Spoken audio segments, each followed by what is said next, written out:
Hello everyone, I am going to discuss with you the topic of market failure, असफल बाजार और बाजारीय असफलता.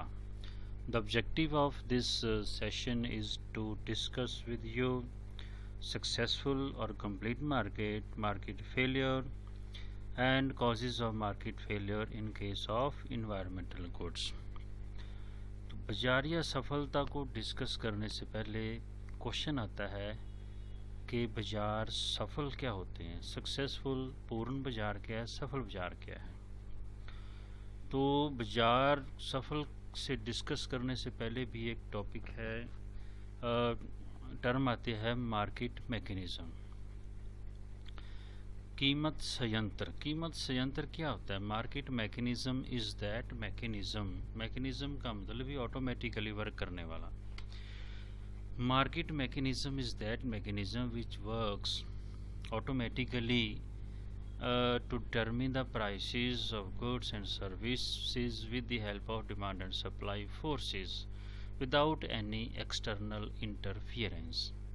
बिना किसी हस्तक्षेप के, बाहरी हस्तक्षेप नहीं होगा. जो गुड्स और सर्विसेज के प्राइसेस डिसाइड होते हैं वो प्राइसेस ऑटोमेटिकली डिसाइड होते हैं with the help of demand and supply forces.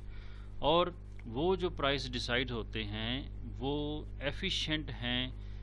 तो प्राइस मैकेनिज्म अगर एफिशिएंटली वर्क करता है, एफिशिएंटली वर्क करने का मतलब है जितनी भी ट्रांजैक्शंस हैं, कॉस्ट और बेनिफिट का मतलब supply side and demand side benefit side है, सप्लाई साइड कॉस्ट साइड है. जितनी भी ट्रांजैक्शंस, जितने भी उनके बेनिफिट्स कॉस्ट हैं उसको इंक्लूड करता है.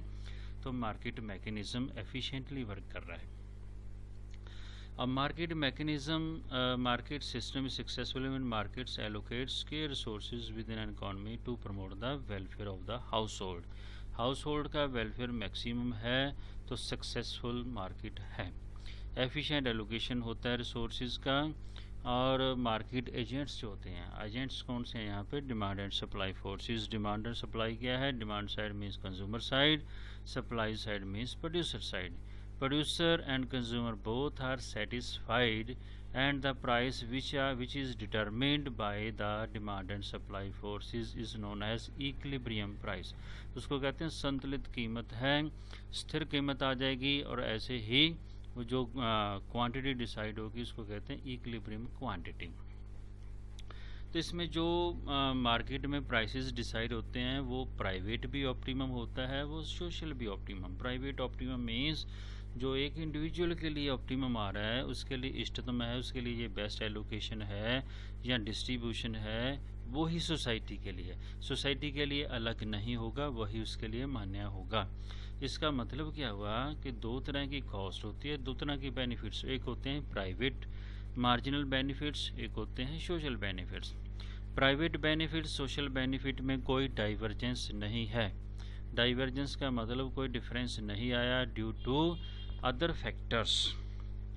तो अगर कोई डिफरेंस नहीं है तो जो प्राइवेट ऑप्टिमम है वही सोशल ऑप्टिमम होगा.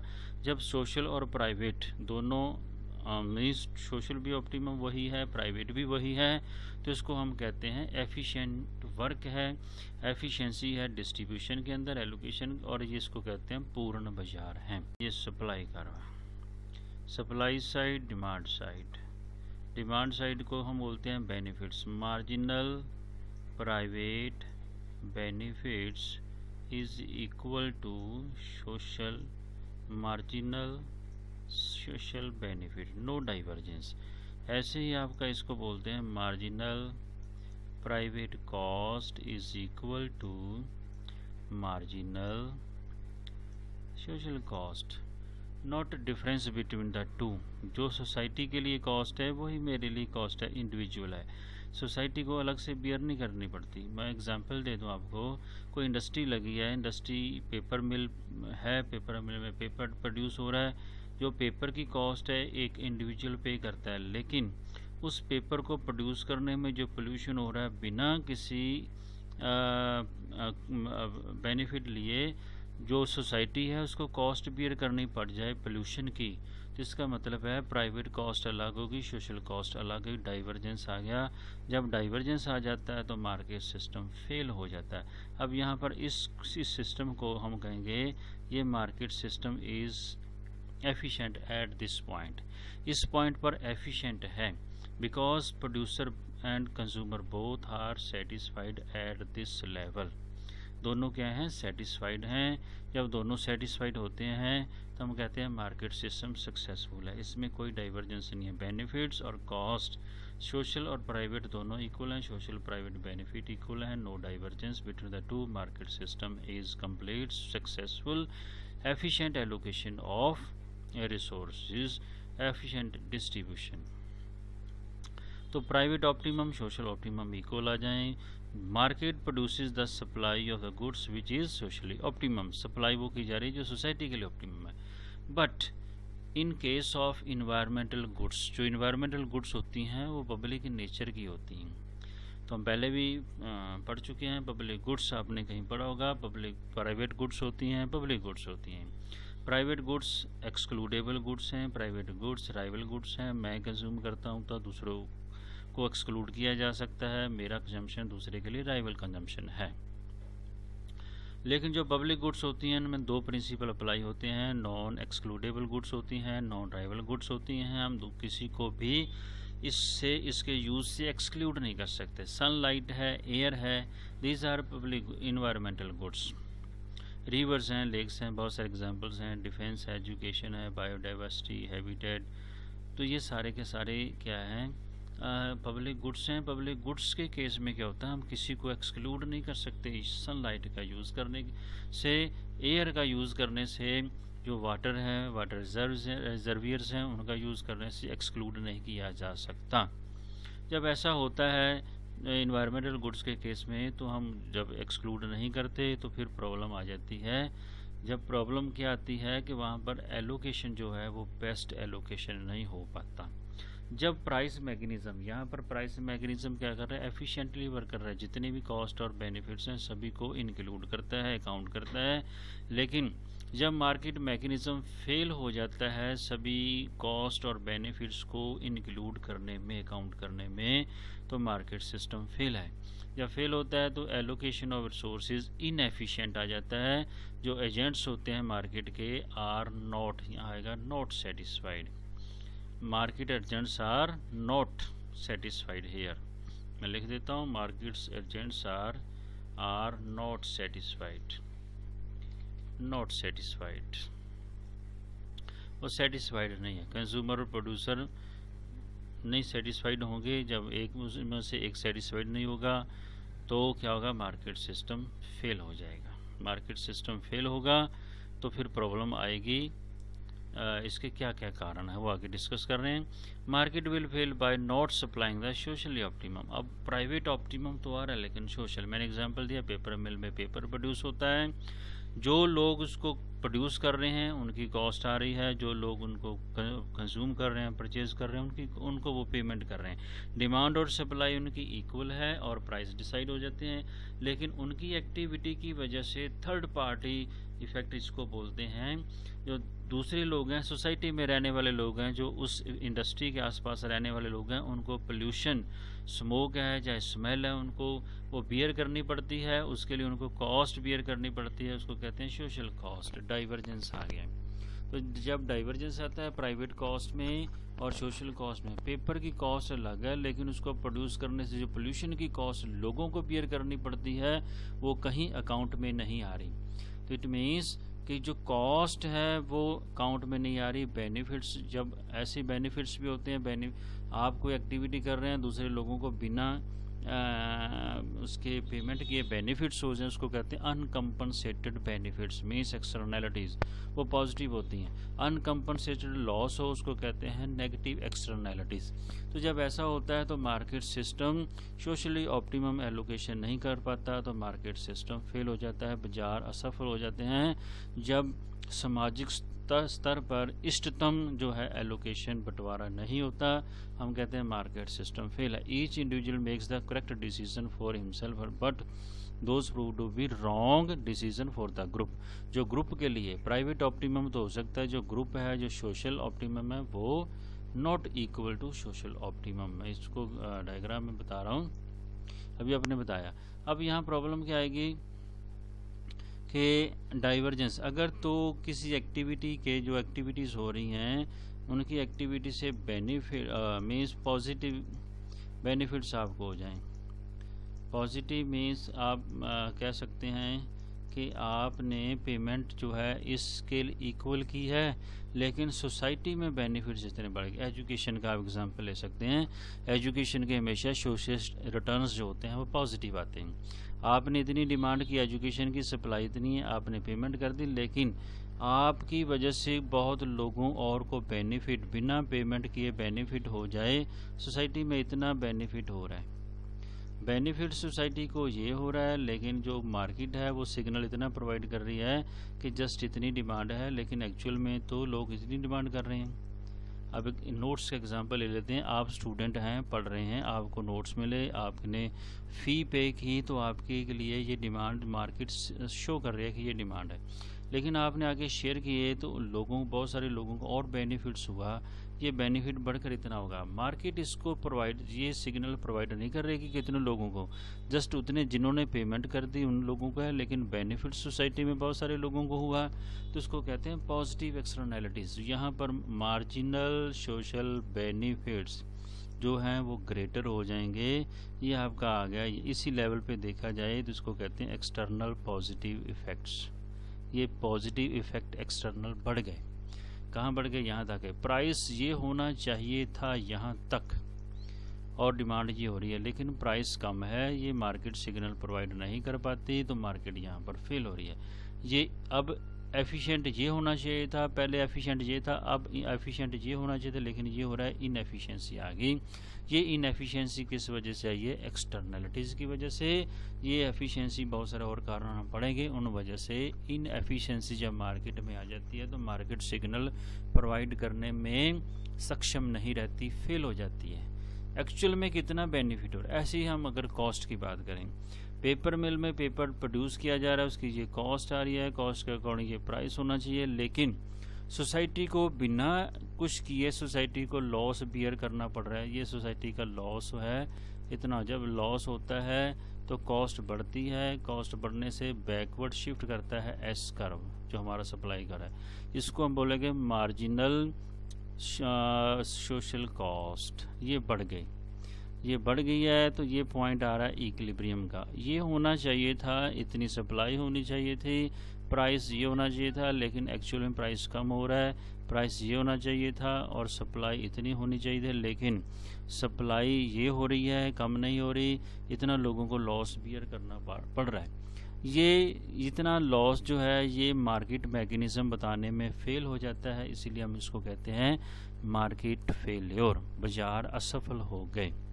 असफल बाजार क्यों हो गए, इनके कारण आगे हैं, ये हम कारण हम यहाँ पढ़ रहे हैं। ये सारे ऐसे ही कारण जो हैं माइक्रो इकोनॉमिक्स के पॉइंट से पढ़ें तो ऐसा होता है, पब्लिक इकोनॉमिक्स के पॉइंट से पढ़ें तो कारण हैं, लेकिन हम यहाँ जो पढ़ रहे हैं इन्वायरमेंटल इकोनॉमिक्स के पॉइंट से पढ़ रहे हैं। तो ऐसा जब सब्जेक्ट के अकॉर्डिंग होता है तो उसके एग्जाम्पल भी हम सब्जेक्ट के अकॉर्डिंग ही शो करते हैं, एक्सप्लेन करते हैं। तो इसमें सबसे पहला रीज़न है इनकम्प्लीट मार्केट्स।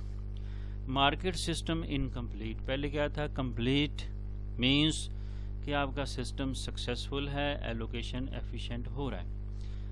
कई बार ऐसा होता है, ये जो एलोकेशन एफिशिएंट है, जो हमने अभी डायग्राम बनाया, ये इस अजम्पशन पर बेस्ड है कि जो इन्फॉर्मेशन है वो आपकी कंप्लीट है, आपको जो प्रोड्यूसर के पास है वही कंज्यूमर के पास है, एक्सटर्नैलिटीज़ नहीं है। हम पैरेटो ऑप्टिमैलिटी पढ़ते हैं, पैरेटो ऑप्टिमैलिटी बताती है कि एक्सटर्नैलिटीज़ अगर एब्सेंट होंगी, एक्सटर्नैलिटीज़ नहीं है तो एफिशिएंट एलोकेशन होगा।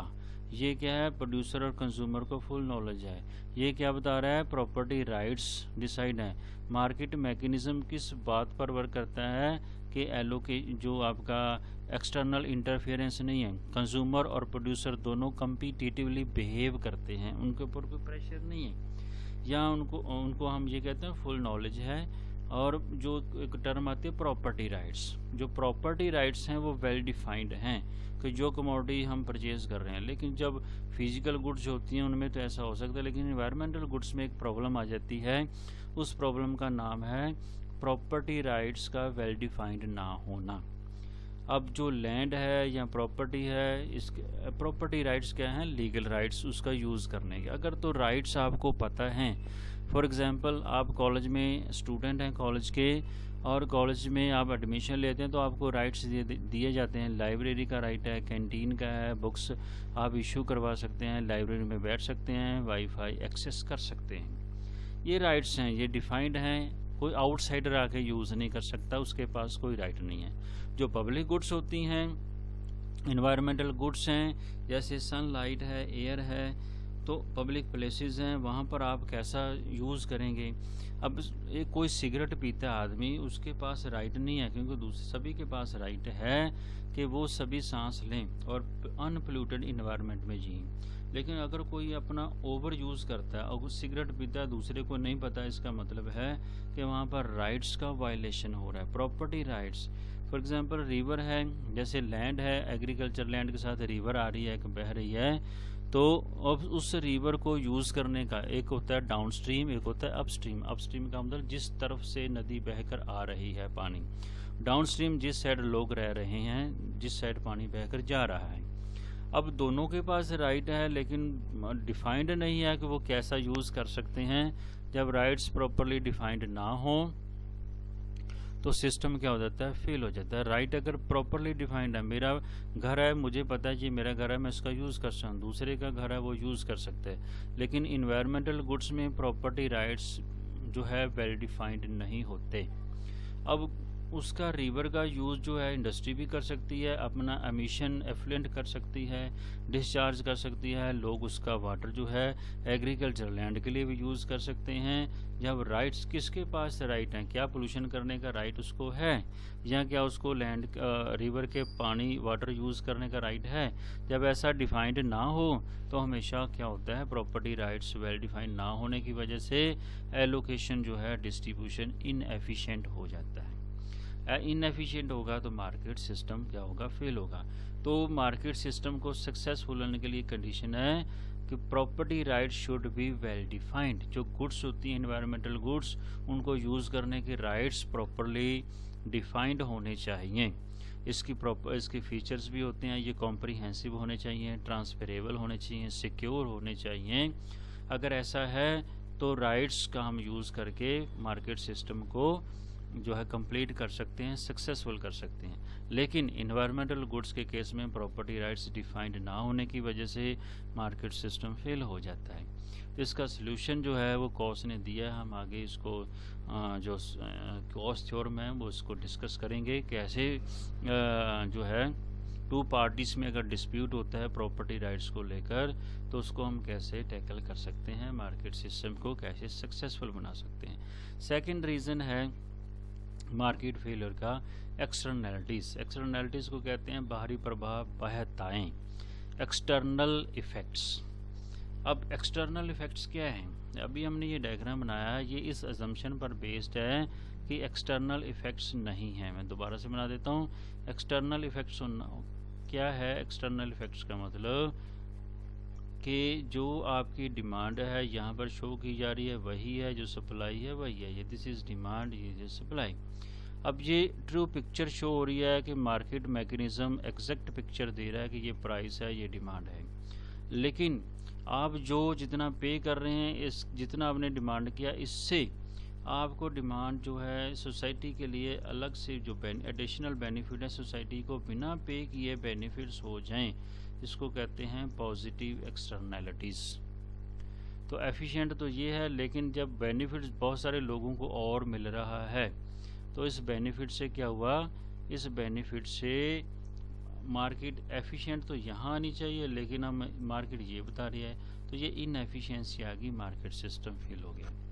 ऐसे ही एक्सटर्नैलिटीज़ नेगेटिव होती हैं। नेगेटिव का मतलब कंजम्पशन आप कर रहे हैं या प्रोडक्शन कर रहे हैं, आपके कंजम्पशन से दूसरे लोगों को बिना पे किए, बिना इंटरवीन किए लोगों को लॉस हो रहा है। आप सिगरेट कंज्यूम कर रहे हैं तो उससे दूसरे लोगों को लॉस हो रहा है। आप पोल्यूशन कर रहे हैं इंडस्ट्री में, वहाँ जो है वो उसके पोल्यूशन से दूसरे लोगों को जब लॉस हो जाएगा तो कॉस्ट, सोसाइटी की कॉस्ट बढ़ जाएगी। इंडिविजुअल कॉस्ट अलग है, सोसाइटी की बढ़ गई। इक्विलिब्रियम जो है वो क्या बता रहा है कि डिमांड ये है तो ये आना चाहिए, सप्लाई कम हो गई है, अगर बेनिफिट बढ़ गया ये आना चाहिए।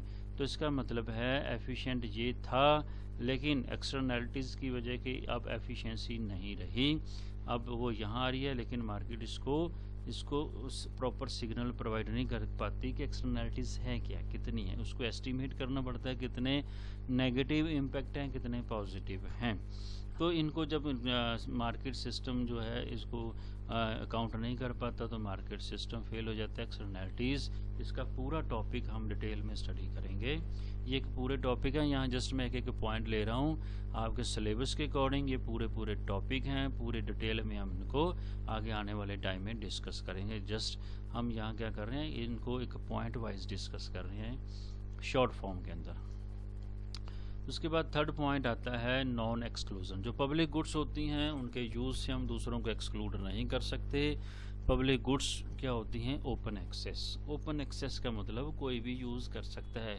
कॉमन ग्रेजिंग लैंड है, सनलाइट है, वाटर है, फॉरेस्ट्स हैं, ये सारे के क्या हैं, इनको हम कह सकते हैं पब्लिक गुड्स हैं। तो पब्लिक गुड्स के यहाँ एग्जांपल हम बायोडाइवर्सिटी का भी दे सकते हैं, पब्लिक गुड्स हैं। तो जब पब्लिक गुड्स होती हैं ओपन एक्सेस आता है। ओपन एक्सेस का मतलब कोई भी इसका यूज़ करता है। एक डेफिनेशन है हमारे पास, एक एवरीबडीज़ प्रॉपर्टीज़ नोबडीज़ प्रॉपर्टी। जो सबकी प्रॉपर्टी होती है वो किसी की भी नहीं होती। इसका मतलब है कि जो हर कोई यूज़ कर सकता है जिस प्रॉपर्टी को, तो उसकी केयर करने वाला कोई भी नहीं होता। जब केयर करने वाला कोई नहीं होता तो हमेशा प्रॉब्लम आती है ओवर यूज़ की।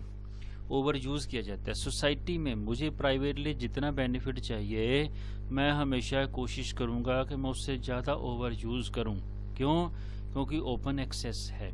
ओपन एक्सेस होता है तो पब्लिक गुड्स का ओवर यूज़ होता है। जब ओवर यूज़ होगा तो प्राइवेट ऑप्टिमम जितना मुझे चाहिए था मैं उससे ज़्यादा करूँगा तो दूसरों के लिए नहीं बचेगा, दूसरों के लिए बचेगा नहीं तो वो सोशल ऑप्टिमम नहीं आएगा। बहुत सारे लोग उससे वंचित रह जाएंगे। जब ऐसा होगा तो प्राइवेट ऑप्टिमम सोशल ऑप्टिमम नहीं रहता, ओवर यूज़ होता है। अब स्मोकिंग है, सांस लेने का राइट सबके पास है, लेकिन लोग क्या करते हैं अपने घरों में पोल्यूशन नहीं करते।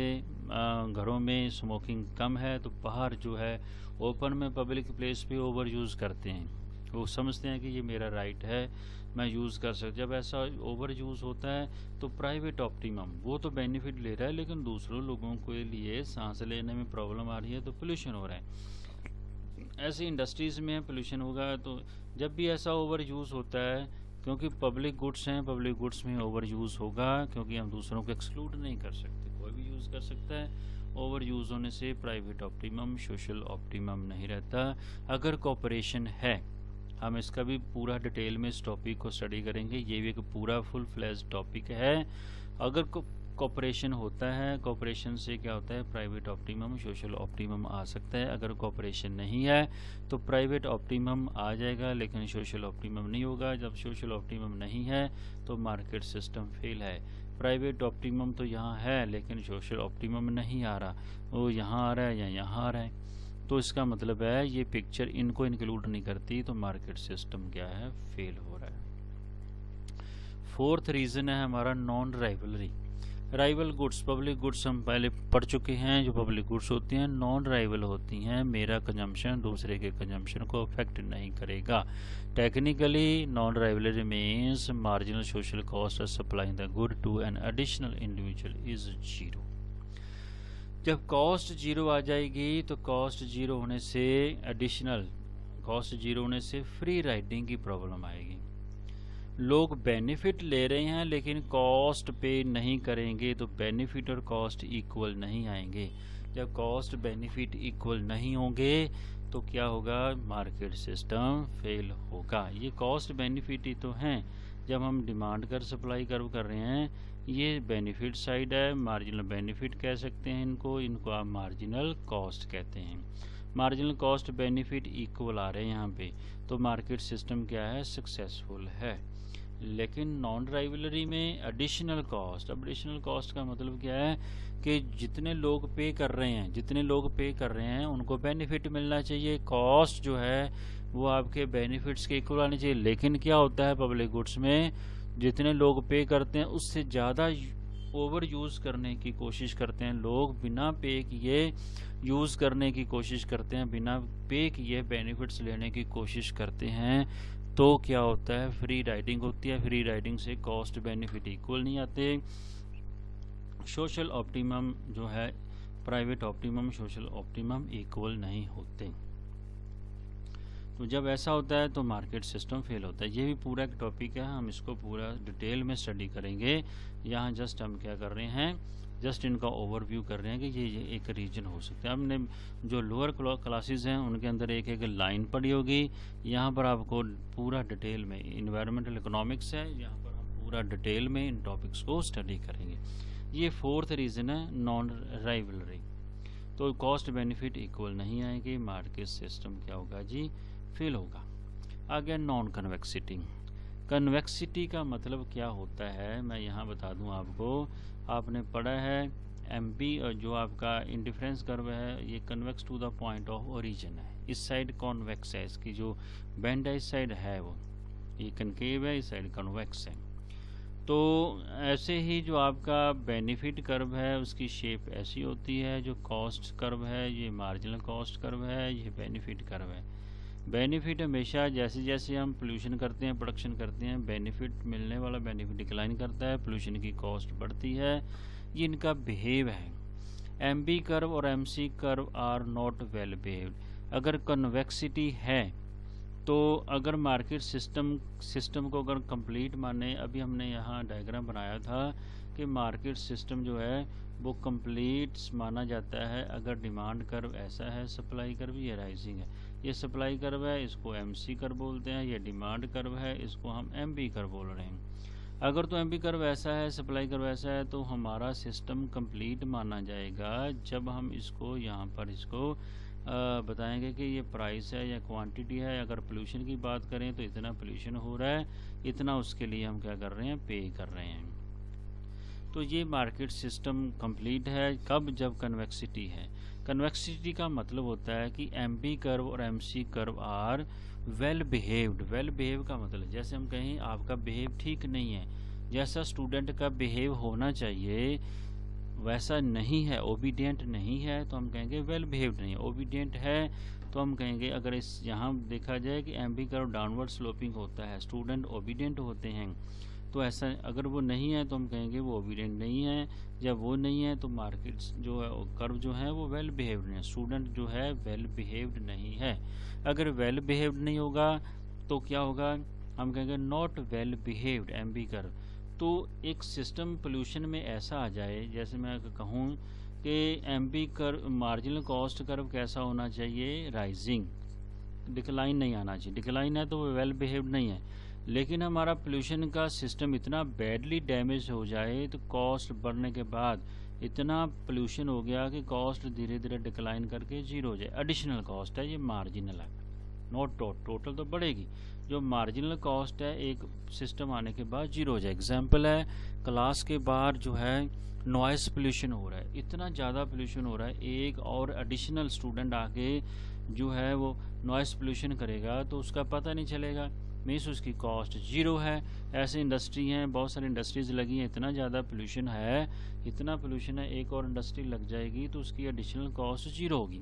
जब सिस्टम बैडली डैमेज हो जाता है तो marginal cost curve well behaved नहीं रहते, मीन्स कॉस्ट कर्व राइज नहीं करता, डाउन भी हो जाता है। डाउन आने के बाद एडिशनल कॉस्ट फिर जीरो हो जाती है। एडिशनल कॉस्ट जीरो आ गई तो ये वेल बिहेव्ड नहीं रहते। जब मार्जिनल कर्व का कॉस्ट कर्व डाउनवर्ड स्लोपिंग है और एमबी कर्व भी डाउनवर्ड स्लोपिंग होता है तो फिर प्रॉब्लम आती है, अभी इक्विलिब्रियम आएगा कहाँ पर। हम तो कहते हैं कि ये एमबी डाउनवर्ड होना चाहिए, एमबी राइज करना चाहिए, लेकिन यहाँ पर क्या आ रहा है, एमबी और एमसी दोनों डाउन करके जीरो पर आ गए। तो अगर ऐसी प्रॉब्लम आती है तो हमारा इसको कहते हैं non convexity. Non convexity means MB curve और MC curves are not well behaved, और जब वेल बिहेव्ड नहीं होंगे तो एक जो है नेट बेनिफिट कर्व एक पॉइंट पर नहीं, यहाँ बेनिफिट होना चाहिए। अगर मैं कहूँ बेनिफिट ऐसा है कर्व होता है कि ये नेट बेनिफिट कर्व है एक पॉइंट पे नहीं आ रहा। मैं अगर इसको और थोड़ा सा बता दूँ कि आपने पढ़ा है टीआर कर्व, टीआर कर्व ऐसा होता है और टीसी कर्व की शेप ये होती है। अगर ये है तो आपका जो प्रॉफिट कर्व होता है ये एक सिंगल पॉइंट आया, लेकिन इनकी शेप बदल जाए, इसको मैं टीसी की बजाय इसको टीआर होना चाहिए। मैं इनको कहूँ कि ये ऐसे कर्व नहीं होंगे, ये वेल बिहेव्ड ना रहें, ये टीआर की बजाय ये टीसी हो जाए। टीसी होने का मतलब कॉस्ट डिक्लाइन कर रही है तो आपका बेनिफिट कर्व यहाँ नहीं आएगा, फिर कहीं और जाके ऐसे आके फिर और बनेगा। जब ऐसा होता है तो आपका जो बेनिफिट कर्व है वो एक पॉइंट पर नहीं आता, नेट बेनिफिट कर्व जो है मल्टी पीक आ जाते हैं, सिंगल पॉइंट नहीं रहता। जब सिंगल नहीं रहता तो फिर प्रॉब्लम आ जाती है कि लोकल पॉइंट ऑप्टिमम क्या है, ग्लोबल ऑप्टिमम क्या है। Local optimum global means private optimum क्या है और सोशल ऑप्टिमम क्या है, दोनों में डाइवर्जेंस आ जाएगा। दोनों बराबर नहीं आएंगे तो मार्केट सिस्टम फेल होगा। तो क्रक्स क्या है, क्रक्स ये है कि मार्केट सक्सेसफुल होने के लिए कन्वेक्सिटी की कंडीशन होनी जरूरी है। एमबी कर्व और एमसी कर्व वेल बिहेव्ड होने चाहिए। अगर वो वेल बिहेव्ड नहीं है, उनका बिहेव जैसा होना चाहिए वैसा नहीं है, उसको कहते हैं नॉन कन्वेक्सिटी। हिंदी में कहते हैं गैर उत्तलता। तो अगर नॉन कन्वेक्सिटी है तो मार्केट सिस्टम फेल है, अगर कन्वेक्सिटी है तो मार्केट सिस्टम सक्सेसफुल है। ये भी एक पूरा टॉपिक है फुल फ्लैश्ड, इसको भी हम पूरा डिटेल में स्टडी करेंगे। यहाँ जस्ट आपको ब्रीफ में बताया गया। लास्ट इसका जो कारण है वो असिमेट्रिक इंफॉर्मेशन। आपने परफेक्ट कंपटीशन पढ़ा है, परफेक्ट कंपटीशन है तो वहाँ पर एक्सप्लॉइटेशन नहीं है, क्योंकि परफेक्ट कंपटीशन की कंडीशन है परफेक्ट नॉलेज। आप पढ़ते हो परफेक्ट मोबिलिटी, परफेक्ट नॉलेज, पूर्ण ज्ञान, पूर्ण गतिशीलता। पूर्ण ज्ञान का मतलब होता है जो प्रोड्यूसर और कंज्यूमर है दोनों को सेम इंफॉर्मेशन है। जो इंफॉर्मेशन सेल करने वाले के पास, प्रोड्यूसर के पास है, वही कंज्यूमर के पास है। आप मार्केट में जाएं, मार्केट में जाते हैं, जो इंफॉर्मेशन प्रोड्यूसर के पास है मीन्स जो क्वालिटी, जो फीचर्स गुड्स की होती हैं वो सेम आपको पता है।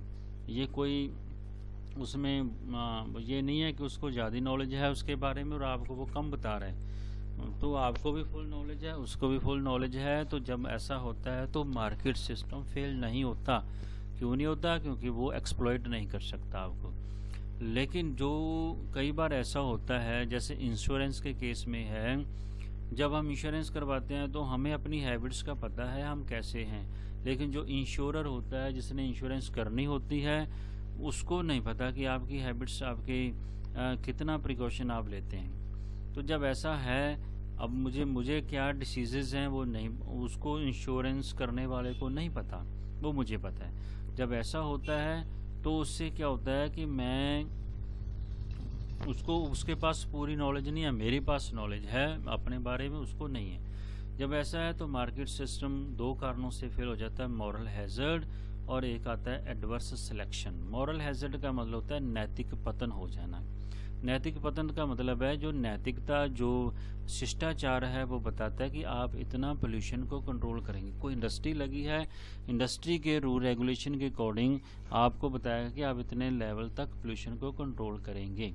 लेकिन जब पोल्यूशन को आप कंट्रोल करते हैं तो आप अपने बेनिफिट्स को देख के क्या करते हैं, पोल्यूशन, ये आपका सोसाइटी का बेनिफिट कर्व है मैं बता रहा हूँ यहाँ पे। और यहाँ पर मैक्सिमम इतना पोल्यूशन अगर कंट्रोल, यहाँ पर पोल्यूशन कंट्रोल है, पोल्यूशन कंट्रोल, यहाँ पर कॉस्ट बेनिफिट, ये बेनिफिट कर्व है। लेकिन जो इंडिविजुअल फर्म है उसका बेनिफिट कर्व कैसा है, वो ऐसा है। ये बेनिफिट कर्व उसका इंडिविजुअल का है। उसकी पोल्यूशन को कंट्रोल करने की कॉस्ट, ये इसको कहते हैं कॉस्ट। अब यहाँ पर सोशल बेनिफिट, तो यहाँ पर बेनिफिट यहाँ मैक्सिमम है, और थ्योरी बताएगी कि आपको इतना सोसाइटी के अकॉर्डिंग इतना पोल्यूशन कंट्रोल करना चाहिए। लेकिन इंडिविजुअल देखा जाए, ये इंडिविजुअल बेनिफिट कर, इंडिविजुअल कॉस्ट कर, उसका बेनिफिट यहाँ तक आ रहा है। तो अगर वो अपने बेनिफिट को देखता है, सोसाइटी के बेनिफिट को नहीं देखता, तो वो पोल्यूशन को इतना कंट्रोल नहीं करेगा, जस्ट ये कंट्रोल करेगा, बाकी को वो छोड़ देगा। इसको कहते हैं इन्वायरमेंटल शर्किंग। शर्किंग का मतलब होता है आप अपनी ड्यूटी से बचें, काम से जी चुराना। आपको रिस्पॉन्सिबिलिटी है कि आप ये काम करेंगे, लेकिन आप उसे कम करें, तो ये मॉरल हैजर्ड है। एक टीचर की ड्यूटी है कि वो 45 मिनट्स आपको टीच करे, लेकिन वो 45 की बजाय आपको 10 मिनट टीच करे, पढ़ाए, और आपका बाकी टाइम जो है किल करे, वेस्ट करे, ये मॉरल हैजर्ड है। टाइम पे क्लास में ना आना, टाइम से पहले छोड़ देना, ये क्या है, मॉरल हैजर्ड है। ऐसे इन्वायरमेंट के केस में मेरी रिस्पॉन्सिबिलिटी है कि अगर मैंने इंडस्ट्री लगाई है, जिस लेवल तक मुझे प्रेस्क्राइब किया कि आप इतना पोल्यूशन कंट्रोल करेंगे, लेकिन वो मैं पोल्यूशन को कंट्रोल नहीं करता, तो इसका मतलब मेरा मॉरल हैजर्ड हो रहा है। इसको कहते हैं इन्वायरमेंटल शर्किंग। कब ऐसा होता है, जब रेगुलेटर जो है मॉनिटरिंग ना कर पाए। रेगुलेटर कौन है, गवर्नमेंट। गवर्नमेंट अगर को कंट्रोल नहीं कर पाती, तो सोसाइटी के पास इंफॉर्मेशन नहीं है, जो पोल्यूटर है उसके पास इंफॉर्मेशन फुल है, वो पोल्यूट कर सकता है, लोगों को नहीं पता चलता, ये मॉरल हैजर्ड हो रहा है। ऐसा ही हो रहा है, लोग क्या करते हैं, पोल्यूशन को नदियों में बहा देते हैं, लोगों को पता नहीं है, तो जो हमारा इन्वायरमेंटल गुड्स हैं, रिवर्स हैं, वो पोल्यूट होती जा रही हैं। एक होता है पॉइंट एडवर्स सिलेक्शन। कई गुड्स ऐसी होती हैं, इको फ्रेंडली गुड्स हैं, प्रोडक्ट्स हैं, वो हमारे लिए बेनिफिशियल हैं, इन्वायरमेंटल के लिए इको फ्रेंडली हैं, तो लेकिन उनके प्राइसेस थोड़ा ज़्यादा होंगे, दूसरे जो गुड्स हैं उनके प्राइसेस लोअर होंगे। जब हमें फुल इंफॉर्मेशन नहीं होगी इन्वायरमेंटल गुड्स के बारे में, इको फ्रेंडली प्रोडक्ट्स के बारे में, ऑर्गेनिक गुड्स के बारे में, तो हम लोअर प्राइस देने की कोशिश करेंगे। जो दूसरे नॉन इको फ्रेंडली प्रोडक्ट्स हैं उनके प्राइसेस के अकॉर्डिंग हम उनके प्राइसेस भी देने की कोशिश करते हैं। तो धीरे धीरे क्वालिटी डिटीरियरेट होती है, जो इको फ्रेंडली गुड्स हैं वो मार्केट से आउट होना शुरू हो जाती हैं, और तब तक होती रहती हैं जब तक वो ख़त्म ना हो जाएं। बाकी जो गुड्स रह जाएंगी वो कौन से, नॉन इको फ्रेंडली प्रोडक्ट्स रह जाएंगे। तो हमारी गलत सिलेक्शन की वजह से, सिलेक्शन गलत क्योंकि असिमेट्रिक, असमान सूचना जब असमान होती है, पूर्ण सूचना नहीं होती, हम सिलेक्शन गलत करते हैं। हमारी गलत सिलेक्शन करने से जो बढ़िया प्रोडक्ट्स हैं मार्केट से आउट हो जाते हैं, जो घटिया प्रोडक्ट्स हैं इन्वायरमेंट के लिए हार्मफुल हैं वो रह जाते हैं। तो इसलिए मार्केट सिस्टम क्या होता है, फेल हो जाता है। हम क्या करते हैं, लोअर क्वालिटी को अडॉप्ट करते हैं। मॉरल हैजर्ड में इन्वायरमेंटल शर्किंग होता है, एडवर्स सिलेक्शन में लोअर क्वालिटी। इस वजह से क्या होता है, ये किस वजह से सारा होता है, असिमेट्रिक, असमान सूचना जब असमान हो जाती है तो मार्केट सिस्टम फेल हो जाता है। तो सक्सेसफुल होने के लिए क्या होना चाहिए, असिमेट्रिक की बजाय सिमेट्रिकल।